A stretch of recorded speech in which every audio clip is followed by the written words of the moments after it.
We respectfully acknowledge that Dakota County Library and its 9 locations are located on the traditional and ancestral lands of Indigenous people. Dakota County resides on land that was inhabited by the Wapakouté and Midwakatoan Dakota people and other Native nations from time immemorial. Seated in a land treaty signed in July of 1851, this land holds great historical, spiritual, and personal significance for its original stewards, the Native nations and peoples of this region. We also want to respectfully acknowledge that Dakota County Library is the namesake of the Dakota people. By offering this acknowledgement, we work towards our value of acting inclusively and our mission of learning, and recognize our collective responsibility to engage our community in the history of the lands of Indigenous people. I want to welcome you for tonight's program, co-hosted with Coalition of Asian American Leaders, featuring many Asian stories, sharing with 4 talented storytellers. So we hope that you gain valuable insight through uplifting stories and diverse stories that exist among Minnesota Asian American community. Our co-host for tonight program will be Julia Gay, who will be representing Coalition of Asian American Leaders. This is a nonprofit founded in 2013, which hope to, through series of engagement with the community, to uplift and to shape our culture and social integration, and to understand more the experiences that many Asian Minnesotan community are contributing and every day making a significant contribution as a society. I want to welcome Julia Gay. Again, thank you for everybody joining in tonight. Again, welcome. Thank you. Thank you so much, Sadiq. Wow, it's a pleasure to be with you all tonight. My name is Julia Gay, and I use she and they pronouns. I am the Communications and Marketing Coordinator with the Coalition of Asian American Leaders, or more commonly known as CAL. And so part of my job is getting to oversee our Mini Asian Stories storytelling series, which has been such a joy.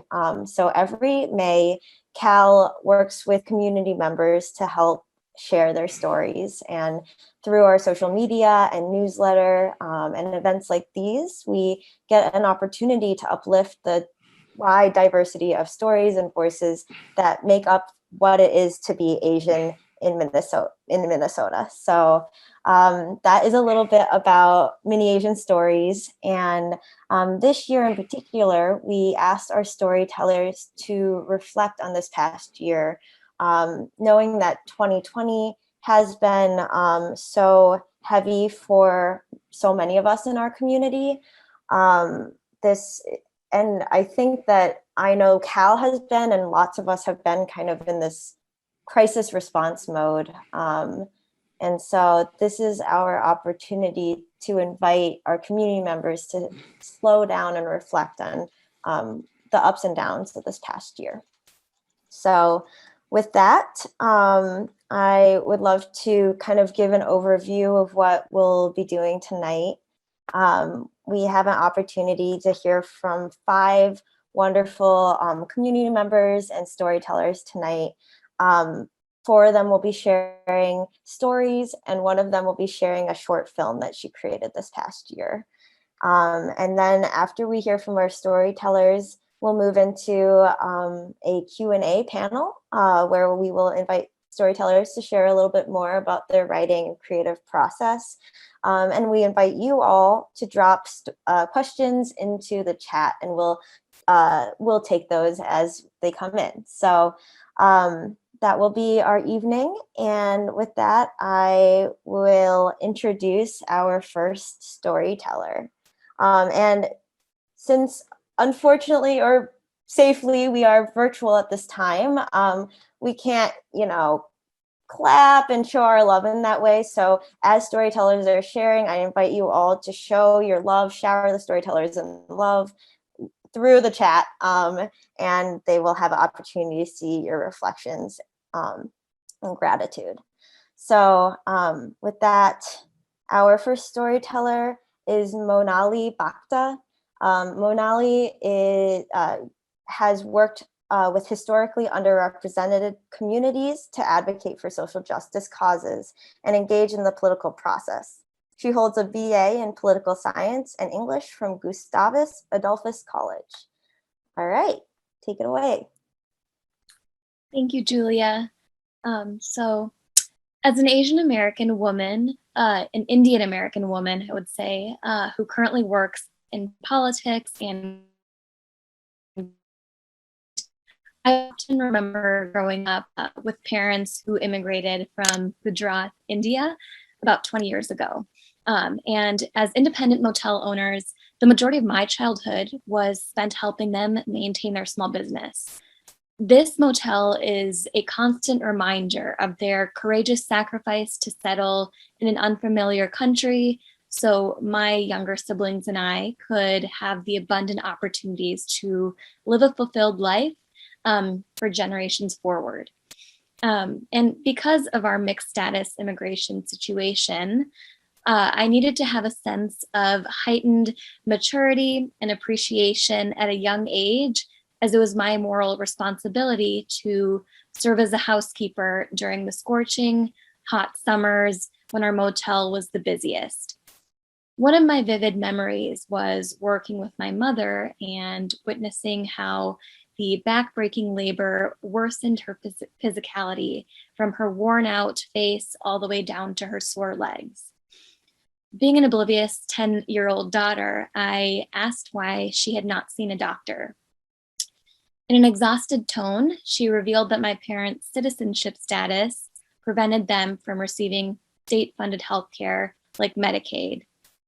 And I was too naive to process this reality, knowing that this country viewed my mother as unworthy of receiving a basic human right like health care. And so now, as their 22-year-old daughter, I have a moral obligation to be her advocate and be my parents' advocate in the long run. I aim to use my Bachelor of Arts in Political Science and English to advocate for the millions of undocumented families who also include Asian American families and whose narratives have been shut down for too long. When people come to the US, our immediate instinct is to question what contributions they will bring to our society.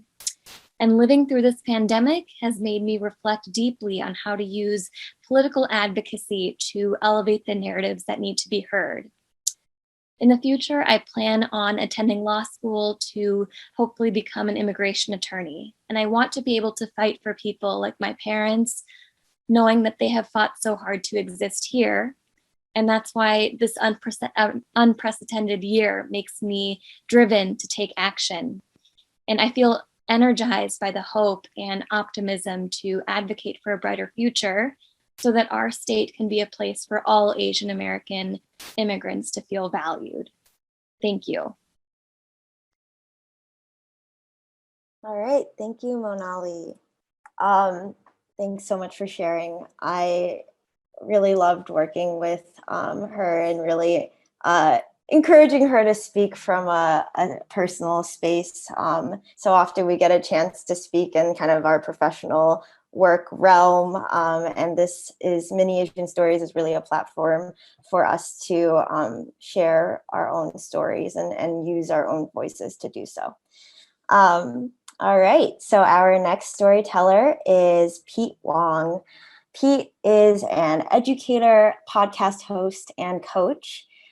He was raised in Minnesota and has worked in the film and TV industry as a model, actor, writer, and director, an educator and coach in public schools and organizations, and a former head instructor with the Minnesota Mantis Kung Fu Association, and an assistant instructor with Bloodline Hybrid Boxing in Los Angeles, California.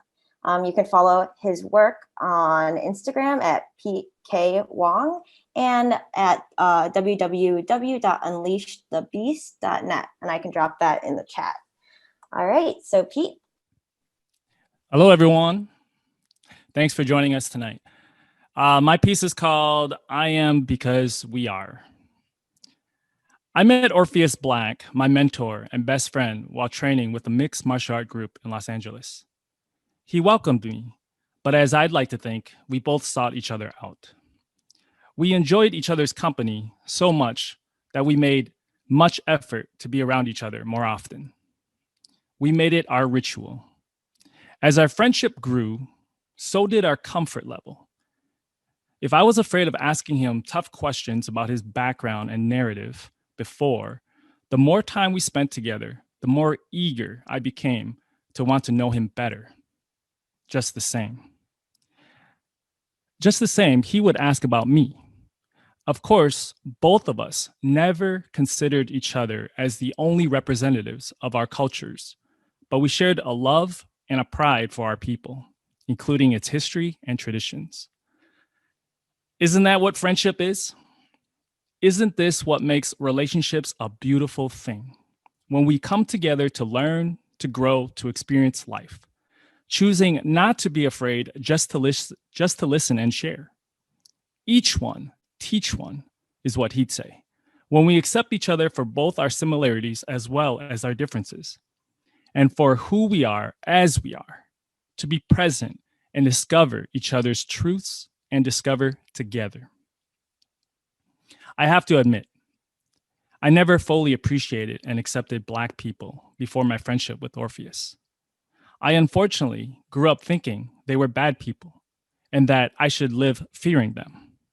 And though I'm not proud of it, even embarrassed to say, the truth was I didn't respect them. I know it was reinforced upon me, and I am reminded that systematic racism was designed to see Black people as inhuman, to keep them inferior to other races and groups. As disturbing and disgusting this discovery was, I had to face it and stop denying that this didn't exist. Without noticing it, I no longer felt this way. I felt no fear, only love, smashing my previous programming and having a better understanding and a path of empathy towards the Black community.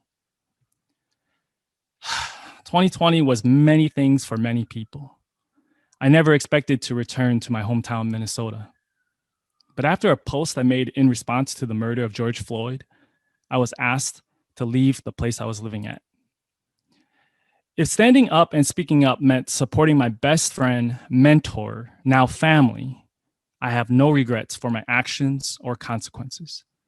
I had my awakening. If I can be an example to others so that they don't have to feel ashamed or afraid to have theirs, I do it over again. Why do Black lives matter? Because they do.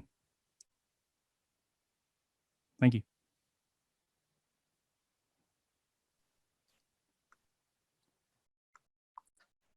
Thank you so much, Pete. I love your story and your honesty. So thank you so much. Power of friendship, truly. So our next storyteller is Katie Kaveng. And Katie, unfortunately, couldn't be with us tonight, but she is going to share a short film that she created for us. So I'm going to share a little bit about Katie, and then she wrote a little note about her film to share with all of you tonight. So Katie Kaveng is a Hmong American playwright and theater artist. Her work explores complexities of culture, identity, dis-ease, survivorship, and the familiar. So Katie is also one of our advisory group members for Mini Asian Stories. So a lot of the work of curating stories and working with storytellers comes from our group of advisory group members, all volunteers and all CAL leaders. And so it's been a pleasure working with Katie this past year. And so Katie wanting to share about her film that it's entitled The Resignation. It's an experimental short film that she created during the pandemic for Red Eye Theater's There Is Something We Really Want to Tell You showcase. This piece explores the multi-dimensions of being in the pandemic and letting go of something that wasn't meant to be yours, and the final release of getting to fully be yourself. Peter Morrow helped edit the second iteration. All right, so let us share the video.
Ka kuhuka ja nên trong nhà bố có lũ nên sẽ xây dựng thu xong mà lúc cầu thì nó thì giờ chúng mình thả sụp bay là qua nó có thể sụp bay bên đây là nó chỉ có qua thì lấy vô cái này có gì mình bay về cái gì đó sẽ có thể thả sụp bay là chỉ có sụp bay nó thì tôi liên hệ ra sụp bay thì có chữ qua thì ta sẽ nói có một cái xe này cái nó sẽ là lấy vô có một passport ha nên cho mình ở cái passport đây thì mình sẽ xây là con sẽ nó sẽ chịu thì sẽ có được passport mình thấy sẽ xuống rồi mình có thể qua xe này nó sẽ chỉ tập ở station nào có hay được thuận cái nó rồi thì sẽ xây nữa nên bao chắc của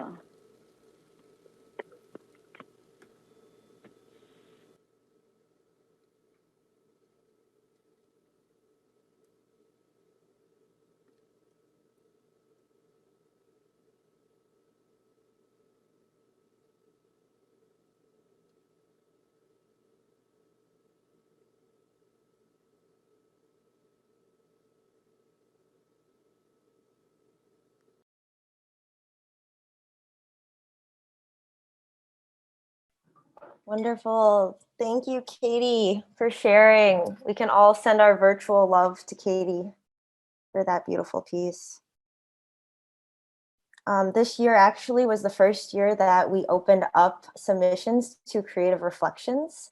I, outside of my role at Cal, I'm an artist, and so I'm particularly happy about that. And we've received some incredible art submissions, from poetry to short film to photography, and visual art as well.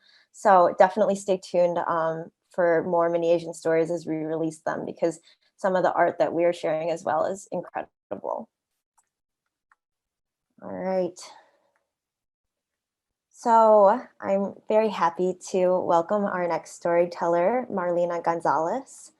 Marlena is a multidisciplinary artist working in media and theater who strongly believes that art is a powerful tool for social change.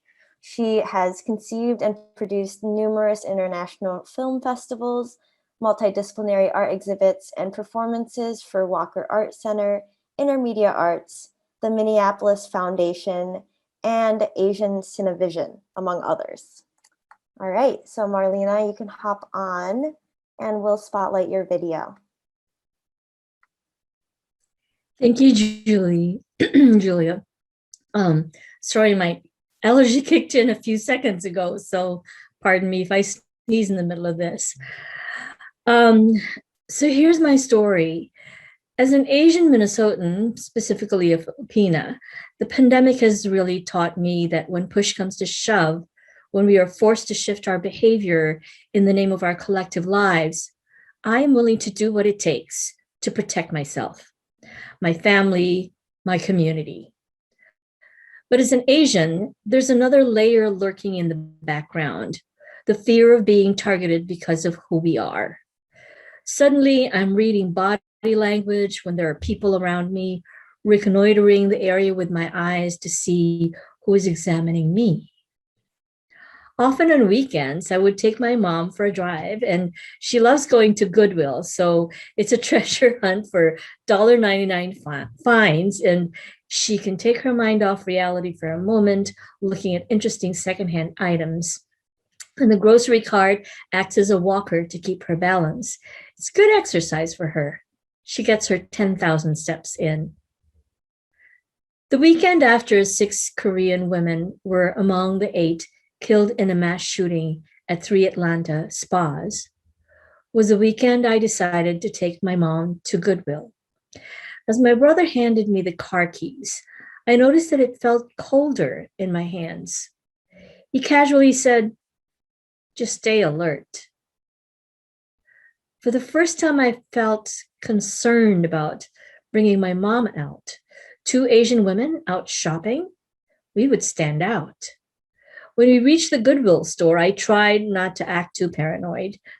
Instead of going around, I found myself secretly keeping an eye on my mom, making sure to look at the body language of the people around us. I walked along the adjacent aisle to make sure that I could keep track of her white head of hair bobbing up and down the rows of shirts. Other eyes darting at her? Is someone following her without her knowledge? Is everyone keeping their distance? Where's the nearest exit that's not the front door?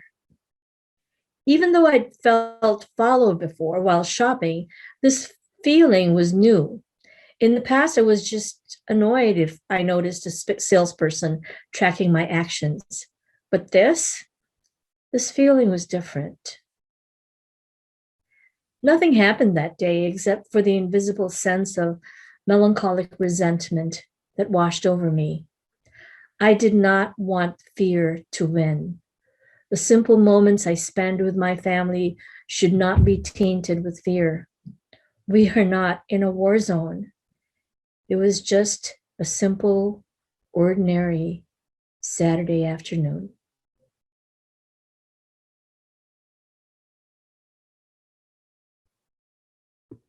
Thank you. Thank you so much, Marlena. That your story resonates a lot with me, and just feeling really aware of my surroundings after the mass shooting in Georgia.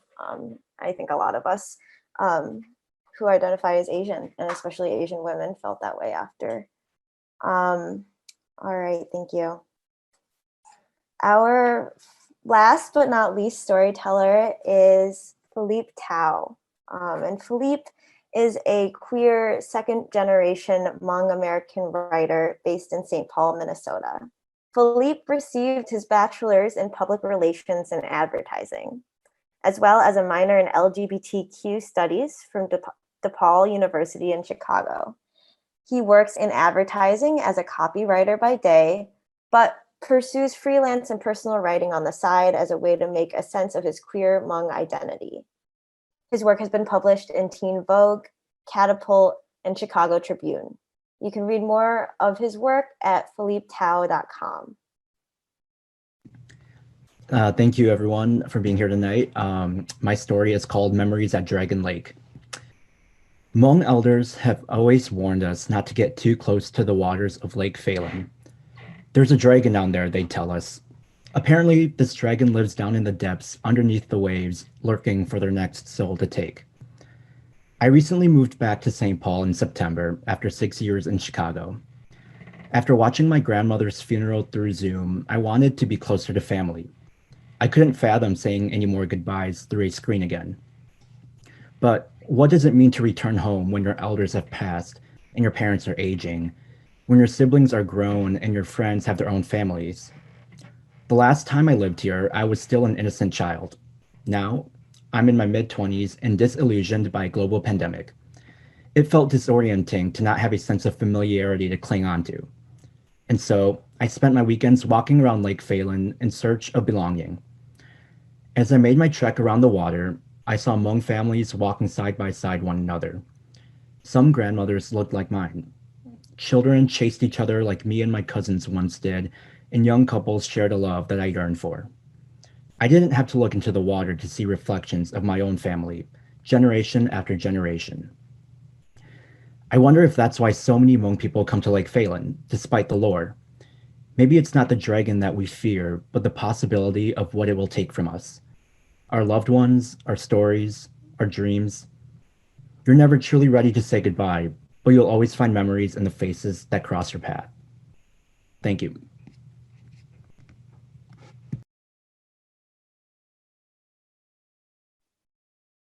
Wonderful. Thank you so much, Philippe. I love your story so much. And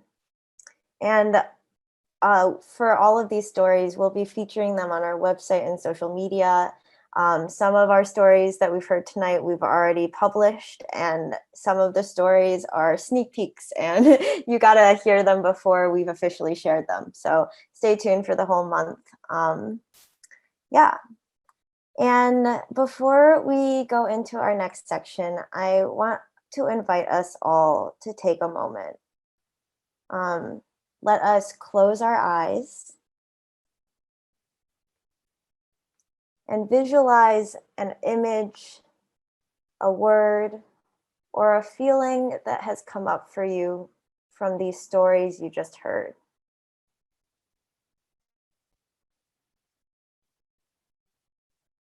Hold on to that image and word or feeling and take a deep breath and feel it travel through your body.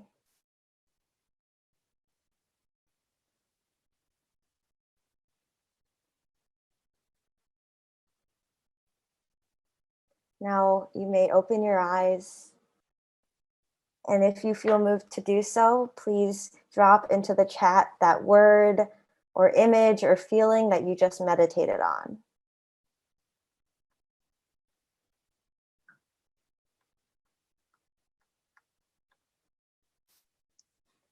All right, and as you're typing, Sadiq, if we can spotlight all of the storytellers' videos. Great, thank you all for participating and dropping in your words. I see shield, familiarity, protect, solidarity and community, Ubuntu, grounded, equanimity. Thank you. All right, so this next section is going to be a more open conversation with our storytellers.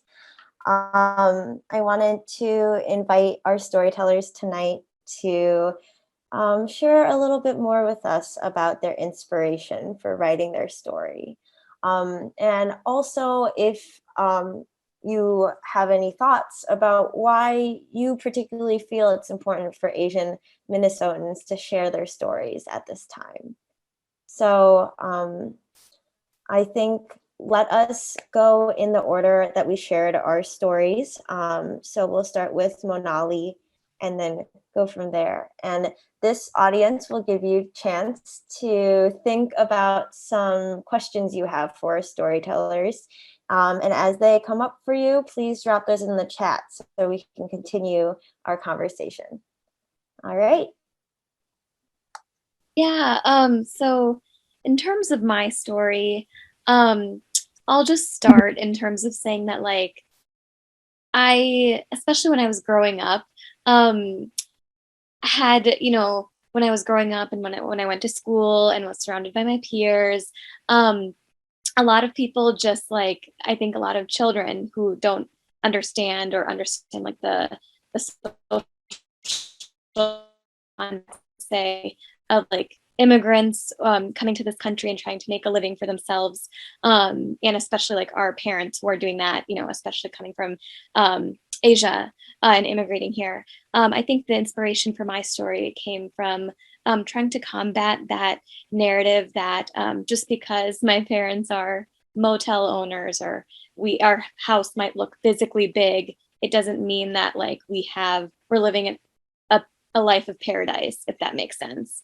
And that's something that I really had to also try to explain to people, is that this is not like the sweet life of Zach and Cody or something, you know, what you see on television, that show that makes it seem as if like every child that lives in a motel is going to have room service or is going to have just a privileged life. And I think for myself, as growing up, I really had to have like the hat of being a student, but then also being a worker since the age of 7 or 8, working with my parents to make ends meet, because we wouldn't have we don't have the financial capability of hiring a housekeeper, just because of all the other expenses that factor into being undocumented, you know, just the financial barriers of not being able to receive so many benefits that come with being a citizen of this country. So again, it's all intersectional, it all intertwines. And that's something that I really wanted to convey with my story, is that especially when it comes to the rhetoric that we hear of just the anti-immigrant rhetoric in this country about immigrants stealing your jobs, or just this like very, I would say, very discriminatory and just racist stuff coming out of our politicians. That narrative is just not true, because we are working hard, and this motel that I'm living in was built by undocumented immigrants. So I would say that's the inspiration for my story, but then also why I think it's so important for Asian Americans to share their lived experiences, because again, our media often portrays like the false idea that, you know, undocumented immigrants just come from Latin America or Central America, when that's not even true. That's again, it's just this very stereotypical and again, just trying to downplay the struggles or the legitimate fears and racism that Asian Americans have in this country. So I'll just leave it at that. And if anybody has any questions, feel free to put in the chat or speak up. Thank you. That's great. And for all of you following our Mini Asian Stories series this year, we have called it Beyond the Myths and Monolith. So that really is the effort to push against these myths of the model minority, that all Asians are straight A students in STEM fields and making lots of money and doing great and totally unaffected by racism, which we've obviously seen this past year is not true. So yeah, I think the power of storytelling is really incredible. Pete, do you want to hop in as well? I can spotlight your video here for you. Oh, sure. All right. Well, for me, 2020, I have lots of different things that I would like to share, that I want to talk about. But the thing that I thought I wanted to share for this particular platform was something that I think everyone could relate to, as far as seeing the video, as seeing the George Floyd murder.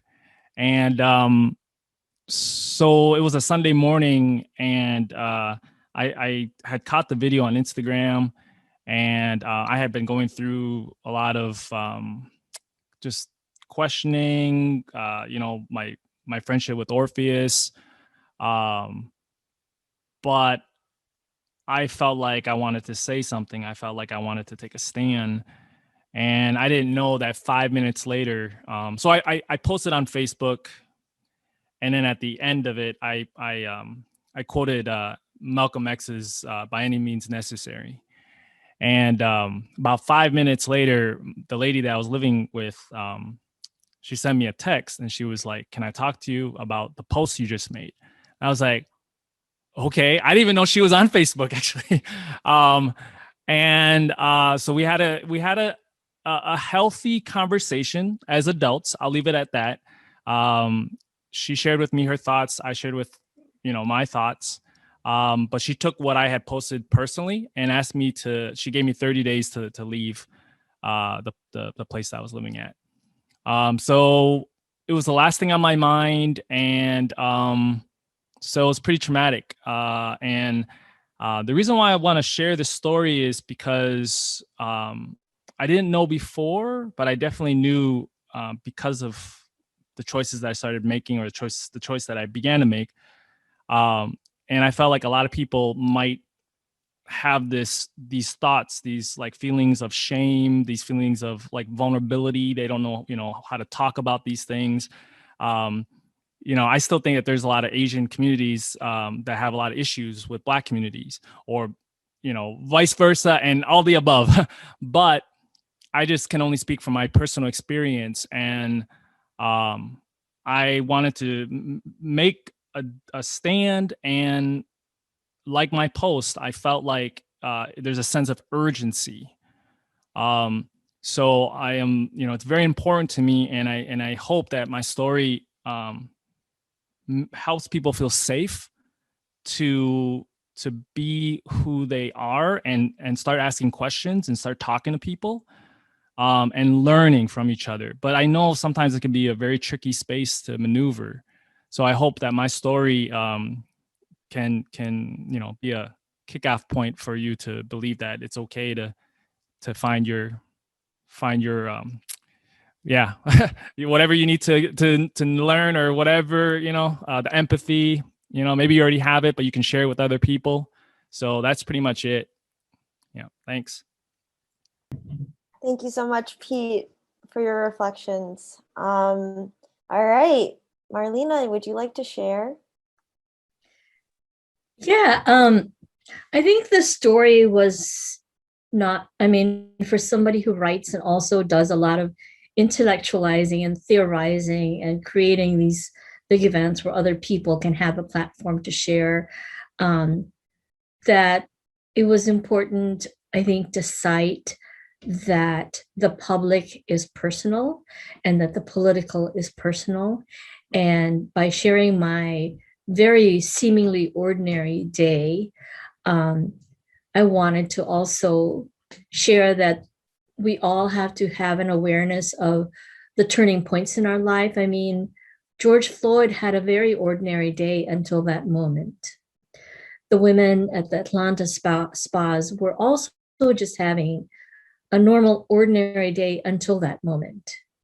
And I'm not saying this to be like a doomsday voice, but just to say that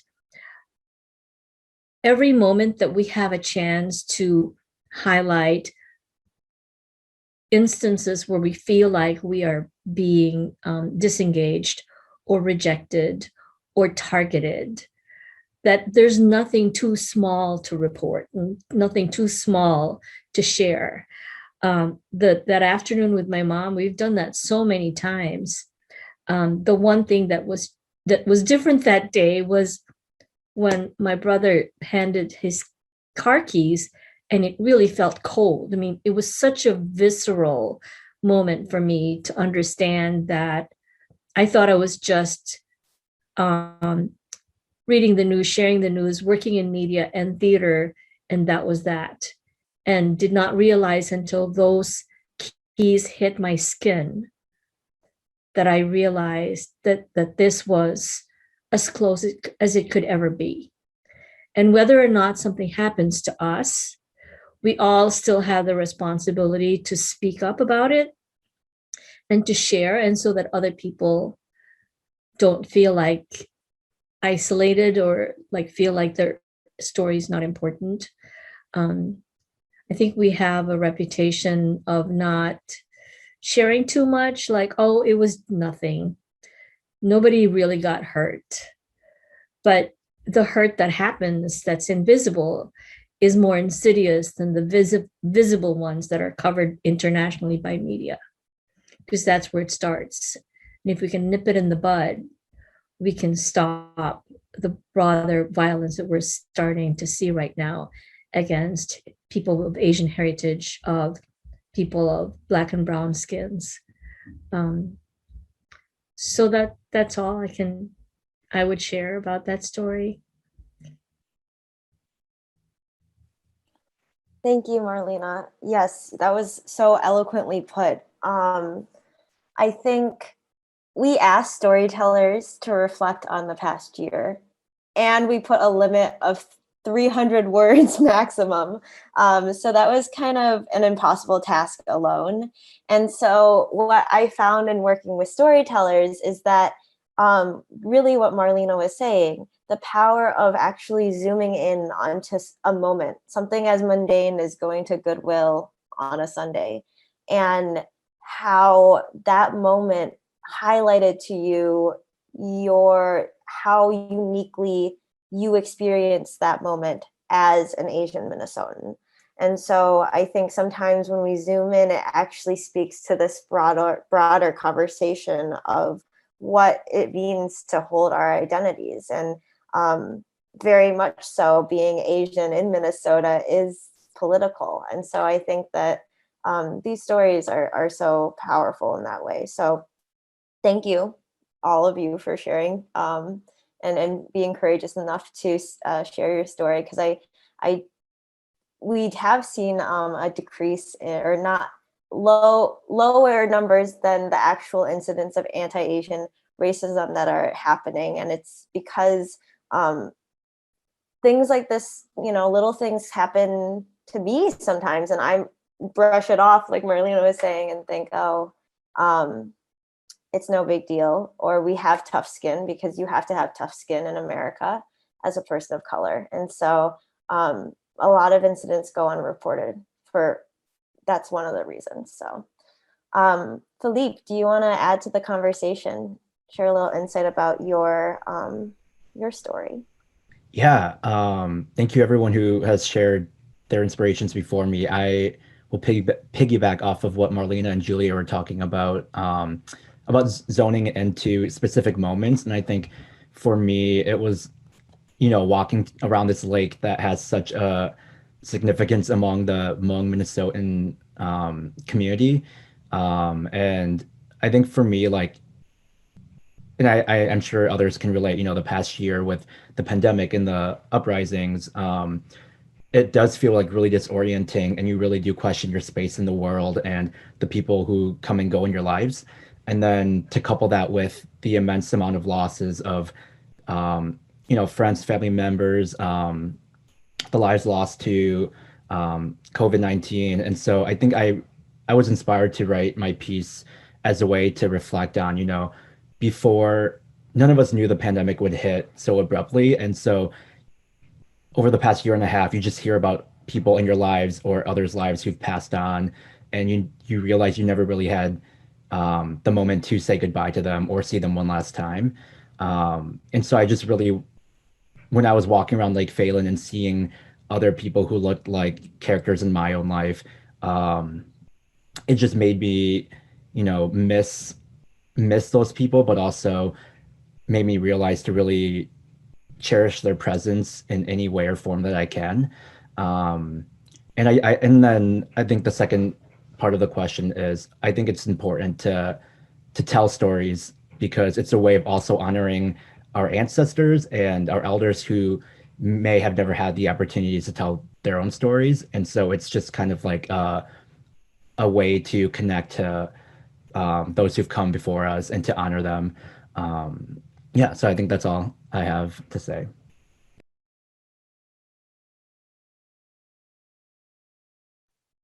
Thank you. That's really beautiful. I love your story and the way you bring us into that moment. And I've walked around Lake Phalen too, and I've heard the myth of the dragon in the lake. So that's really beautiful. Philippe's story was the first one we featured this month, so you can share that or check it out on our website as well. Let's see. So we have one question from Renee. I know we are kind of coming near the end of our time, so maybe if one of you wants to speak to this question, and then we can wrap up. So Renee's question is the current moment of the pandemic helping or hindering your art and your artistic expression? How has your writing process been affected? So if any of you want to speak to that, feel free to hop on. I would say that in some way, the pandemic seems to be, I know this sounds awful, but seems to be a blessing in disguise in some way, because by forcing us to be in specific spaces, we then decide what spaces we want to be. And I chose to be closer to my family. And if it weren't for that, I probably would be like, oh, I'm fine. You know, I'm just going to go through my day. And with the pandemic, you realize how many hours in a day you actually have not been interacting with your family.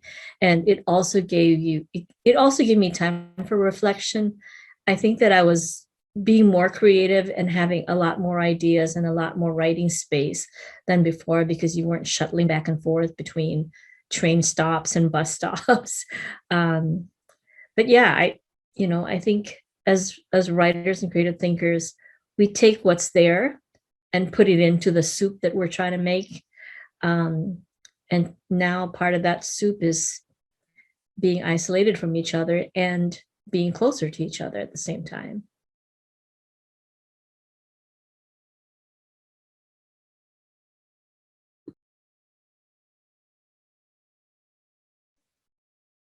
Lovely. Thank you for your reflection. Yeah, I know some artists who have just taken this opportunity to rest, which artists don't often get to do. And I know some artists who have taken this opportunity to really thrive and no distractions now, and really dive into their work. So thank you for your reflections.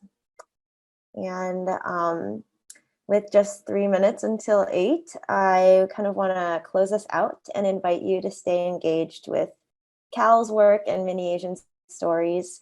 I'm going to drop into the chat how you can follow us on social media, always important in this day and age. And also visit our website, calmn.org at Mini Asian Stories. You can find an archive of our past stories as well as stories for this year as we release them throughout the month. So definitely check that out. Join our newsletter for more information regarding our upcoming events and opportunities. And email me if you're interested in sharing your story in the future. So I will drop in the chat where you can sign up for our newsletter and what my email is. So that's some ways to stay engaged. Every Friday this month, we're sending out through our email list a weekly roundup of stories, highlighting all the stories that we're featuring each week. And then in that newsletter will also be highlighted, including recordings of events like these, as well as we're really happy to be partnering with the Radical Radio Hour podcast to do some Mini Asian Stories podcasts throughout the month. And so we'll be including links to those as well. So that's a little bit about how to stay engaged with our work. I want to thank all of you for joining us and listening to these stories. It means a lot, and I think I learned a lot just listening as well. And I really want to give a huge round of applause to our storytellers for their strength and courage in sharing their stories in this moment. So thank you so much.